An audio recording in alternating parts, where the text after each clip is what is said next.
So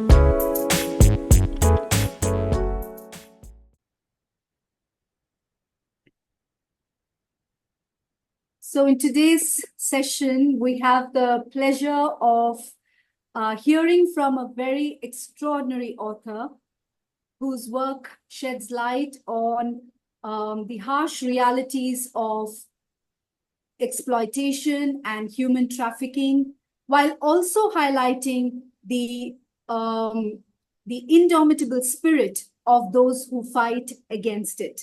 Dr. Prasanna Gautam, in collaboration with Clever Fox Publishing, has recently brought out his latest novel titled She Roared Like a Lion, in which the protagonist's journey through very difficult circumstances is nothing short of inspiring. And a brief background about Dr. Gautam. Prasanna Gautam is a doctor and writer. He was born in Kathmandu, Nepal, and trained as a doctor in Bangalore, India. He emigrated to the UK after working in Nepal for many years under difficult conditions. He has published extensively earlier as well.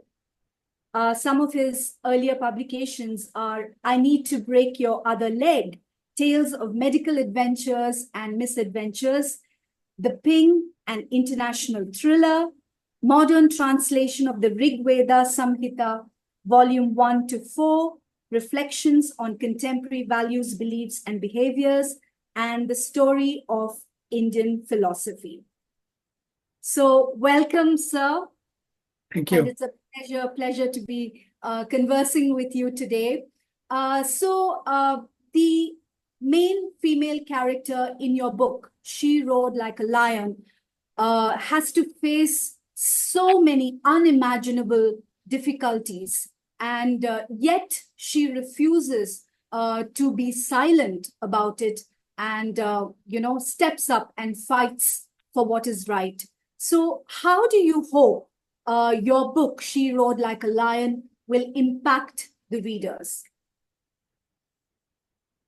I need to give you a little bit of a background on that. I was in Bangalore working on the Rig Veda when the Delhi rape happened. That horrible rape in Delhi, the medical student. And I began to think, what's happening here? I began to look around. And at that time, I had some idea that perhaps my next project could be something like this, trying to bring the awareness. But I had all these other commitments. But about 3 years ago, I came across 3 little girls who required some help, and their helper had backed out. And they were the daughters of 3 victims, women who were in very bad shape. So that brought back the memories of me practicing in Nepal, as well as a medical student in India, where I had seen women being brought in the burns unit, where kerosene had been poured into them, and they were set on fire because of dowry problems. I had heard that rape, and recently, of course, you know what's going on in Calcutta. So all those things, plus the patients that I treated up in the mountains as well as the cities of Nepal, mother-in-laws treating their daughters-in-law badly, husbands beating their wives, and then some police inspectors with whom, friendly as well as some of them were my patients, because they were suffering from PTSD type of problems as well. And they would tell me how they suffered when they had gone to rescue women. And I came to know that the problem was vast, really. It's worldwide. Yes. So for me, I said, why not the women who themselves write it? It will give that much more effect if a victim. There's one person, I think, who has written, they call this rape. There is a lady who is now in America, I think. She has written a book a couple of years ago. But there are very few books written by ladies themselves who have been the victims Mm. So I thought they should write it. When I Mm. interviewed one of those girls, one of those ladies, I found out they were so far traumatized. And for them to go back and relive their experience would have been a very cruel thing to do. So I thought, why not I do it myself? Mm. Mm. Let me pretend to be a woman and Mm. let me write my diary. And as you know, truth is stranger than fiction. Mm. So all I had to do was bring back all the memories of the Mm. incidents that Mm. either I had actually witnessed or known about Known or about. talked to people. Mm. So putting them together, stringing them together Mm. was not that hard. Mm. But it was hard because, in a way, to think like the victim Mm. and then bring out that kind of a emotion Mm. was a bit difficult. Right. So can you share a moment from the diary, an entry in the diary that really resonates with you? Well, there are several things, instances there, difficult for me to choke to, but I think that two probably. The moment she realizes, the protagonist realizes that yes, she can overcome her fear, Mm. that she's got the power within her. Mm. I think that was a very seminal moment in the book. Right. She realized that the source of fear was what the other people say. Mm. Mm. So if you can overcome that and believe in yourself that what you are doing is right, then you are no longer afraid. Right. So how the world views a victim, that's what that sort of Stops them. makes them go into a shell, right? Yes. Yes, yes. So they need to realize that, look, I know what I'm doing. I know what I'm feeling. Mm. And I should be the one taking this forward. Mm. Mm. So that courage. Mm. And that reminds me, you see, the woman is a mother, is a wife, a daughter, Yeah. and all these three are being abused Mm. by men. Yes, yes. And why don't the women talk about it? Mm. Mm. Why have they been suffering for centuries, for Yes. generations? Because of fear. What will the people Mm. say? Mm. Correct, correct. They know divorce is available. They know they can go to the Mm. court. They know they can go to the Mm. police. They don't. They suffer silently. Why? Because what will the people say? Yeah, yeah, And that's wrong. yeah. It's not matter. Doesn't matter what the people say. What is important is you. Mm. Mm. I Is think me. our words will give a lot of courage to a lot of victims of abuse, exploitation, and those who've seen it perhaps, in close quarters, maybe not experienced it, but have heard about it. So I'm sure that, your words would give them a lot of courage. And it's amazing that that is the inspiration behind your book, Mr. Gautam. So the diary format is quite unique. And what made you choose this style for the book? Because you could have uh, written it as a normal narrative, but you chose to present it this way. Yeah. Well, I thought about various style of how to Mm. write it. And then the best thing was the protagonist's nature. Mm. She did not know where, she was not a very highly educated person. Mm. Mm. So how does she tell her story? It's her Mm. word of mouth. She doesn't write, she doesn't know how to write properly. Yeah. Her English is poor. Mm. So she would start dictating in her little small sentences. So that's Mm. what she could do at times, not every day, but whenever she could. Mm. But then when she's lost, how do I salvage what she has Mm. said? Mm. So to make it a diary would probably be the best way. Mm. Mm. And then, of course, when her sons find the diary, then they dare not edit it. So it becomes like a posthumously published diary. And that's what it became. Right. And it's interesting because it is a known fact, or perhaps it's even recommended, that you put down your thoughts on paper, and it almost is, in more cases, more often than not, very therapeutic. So I think even in that case, in that way, the diary serves as a tool for the protagonist to pour out her thoughts and to perhaps, think about it, and also understand how far she has come. So that's what she did, because towards the end, when she became a bit more mature, near the retirement time, that's when she started writing. Because by that time, she was a bit more confident. So she edited herself what was in the tapes. And she wrote a diary. So that's how it became like that. Lovely. So how do you, what kind of research went into this? I know you said that it's based on cases that you handled, perhaps you heard about, perhaps you witnessed firsthand, but I'm sure there was a lot of other research that you needed to do to make it all come together. So could you tell us a little bit about that?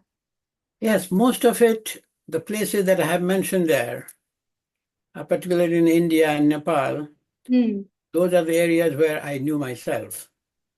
The place that I did not, I knew about Lucknow because I used to work in a place called Nepalganj, which is near the border. And lots of patients who were in Lucknow used to come to that Nepalganj area. So I knew that area, the police officers, etc. The one place that I needed to do research was Kamathipura in Mumbai. Now, that is one of the world's most notorious brothels, red light area, as they call it. So I flew there to see what it was like, because I had no idea about it. Funny instances, I was there at the Royal Yacht Club, and there I hailed a taxi and said, take me to Kamathipura. And the taxi man looks at this old man in the car and says, sir, you really want to go there at 10 o'clock in the morning? I can imagine that look on his face. So when I told him that, look, that's not the purpose. I'm a writer. I want to go and interview some of the people there. Yeah. Okay. And he said, please, sir, don't do that. Don't ever go there and say that you are a writer. Okay. Because your life will be in danger. So I'll take you there, slowly drive you around, but do not speak to anybody. So I did that kind of visual observation, so to speak, for 3 times in 3 days that I was in Mumbai. And the last day, I did go to a chemist shop in the pretext of buying some paracetamol or something, hoping that I might be able to talk to the chemist. But that lady was too busy with her iPhone, with her Facebook. She didn't really want any intrusion. So she just gave me some tablets and I had to walk out. So that was all the research. But the research that I did was because the police inspector who was involved in that rescue operation, I knew her. So I got the information from her, but I could see the geography of the area. Yes. And so that became easier. Yes. So how important do you think it is for a writer to do this kind of research before attempting to, work out the plot and, come up with the story? So is it possible to write without this kind of research, or does this make it a lot more easier? See, I suppose there are different authors with different styles, different ways they do about it. writing a novel regarded as a fiction, so fiction and imagination often Yeah. go hand in hand. So people do imagine and write. But for me, having a science background, Hmm. whatever I like to write as facts, and because I Right. found that facts, human life, is much Hmm. more interesting than fiction. Hmm. Yeah. So I like to use the realities much Hmm. more Hmm. than Hmm. fantasies. Yeah. But it is up to the individual, I think. Right. So, and how do you balance your writing with, uh, while choosing a heavy topic such as this, but at the same time, you keep the story inspiring and hopeful? Mhm. Because that is the beauty of human life, isn't it? We may be in the deep, deep throes of depression, but Hmm. at the same time, we still carry on. Yes. But there is something at the end of the tunnel which is Hmm. bright, Hmm. you know? So that's living, isn't it? So that is what transforms in the book too. Yeah. Yes, she has got lots of these problems, but then she Hmm. has got the courage Hmm. and she has got the ambition for her sons. Yeah.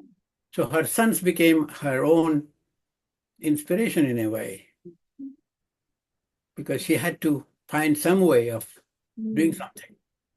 So Hmm. one moment when she says, well, if there's nothing I can do, at least I can grow a pumpkin. Hmm. Yeah. Wonderful.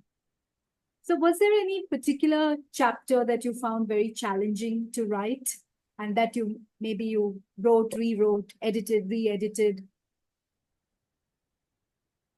Uh, Not particularly. They were all difficult and they were all not so difficult. It's very difficult to Hmm. pick and choose. Hmm. The thing was to give it a sequence. Yeah. That was a bit difficult, and to keep the patient and the reader's interest. Hmm. Hmm. So that required some thoughts. So required a few revisions Hmm. and Right. drafts. Yeah. And tell us a little bit about, I know we know that you published earlier, and various, topics as well. Mhm. So where did this interest for writing come about while you were still, actively practicing medicine? Oh, I have been writing since my student days. Okay. Uh, and when I became a doctor and went to Nepal, there was so few books on health education. Hmm. Hmm. So, and then it was very poor. The literature was very poor. So I started writing articles. I even worked as an agony aunt in one of the Hmm. magazines and things like that. So, and then of course, as a doctor, when you have to do research and teach medical students and others, so that has been part of my life all along. I write in all three or four languages: Okay. Hindi, Sanskrit, Hmm. Nepali, and English. So Hmm. that's how it is. Good. What has been the general feedback you've received from your readers? And is there any specific one that stands out for you? One retired brigadier in Indian Army, who was, I think, uh, he's a very prolific blogger himself, Okay. wrote to me saying Hmm. he read the book whole day in one day. That was Wow. very uplifting. Yes. And everybody who has read it, and they have said they found the book harrowing, but they couldn't stop turning the pages. Hmm. Hmm. So I think that was the intended project, really. Yes. Yes. That effect that yes, you should be aware of what's going on at the same time, be aware of it. Indeed, I mean it's such a gripping tale. So I'm sure that most readers would have found it very difficult to put down. Uh, If you could describe She Roared Like a Lion in 3 words, what would that be? You can describe 100,000 words in 3 words. It'll be difficult, but I would say it's an excellent read. Awesome. Awesome. And how did you come to choose this title? Because it is a very captivating one. It's one that immediately, makes you wonder what the book is all about. So did it take you a long time, or did you it just happened one moment and you said, this is what it's going to be called? I started writing it as The Loud Whispers. That was the working title. Because everything was whispering. The whispering that the man was a gay man, whispering that trafficking was going on, etc. Yeah. But then during the course, suddenly it did occur to me that if you remember in Indian Sanskrit, there's a thing they call Simhanad. In Hindi, if you know Hindi, Singhanada is that roar of a lion. That is what the victorious man in a battle does. Like Ram did Singhanad when Ravan was killed. But things like that, you see. Jhansi Ki Rani, she shouted. The war cry. The Kali did Singhanad. Her lion roared. So that Singhanad is roar of a lion. And everything she had to do was fight to the battles. So that's how it became. It's wonderful to know that. So now we're going to ask you a quick set of questions, and you have to tell us the first thing that comes to your mind. Okay? Okay. Right? So this is what we call the rapid fire round. And what is the first thought that comes to your mind? We request you to share that. So if your book were a dessert, what would it be? Lemon sorbet. Interesting. Plot twist or happy ending? Which one do you secretly enjoy more? Oh, twist. One word to describe the feeling of holding your book for the first time. She roared like the lion. What was that feeling like? At last. Okay. Adventure or relaxation?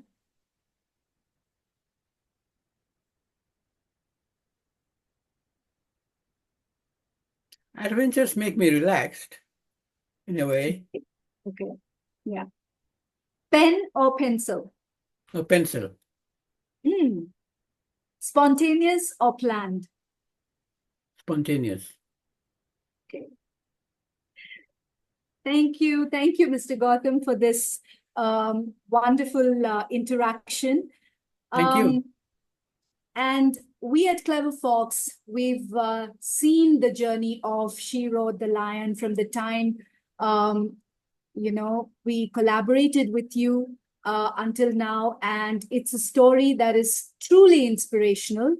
And it's a profound reminder that strength does emerge from the darkest of circumstances. And I think more of us need to speak out against injustices such as abuse and human trafficking and exploitation. And it's been a wonderful conversation with you. And thank you for joining us. And we truly hope this conversation goes beyond this forum and inspires many, many more to come out and speak about their experiences, speak against these issues more bravely and openly, so that we can bring about a long-term change. So that is our hope as well. And all of us at Clever Fox Publishing are delighted that you collaborated on this book with us. And we wish you, as always, tremendous success in with this book as well as your future publications. Thank you very much. Thank you. I appreciate that.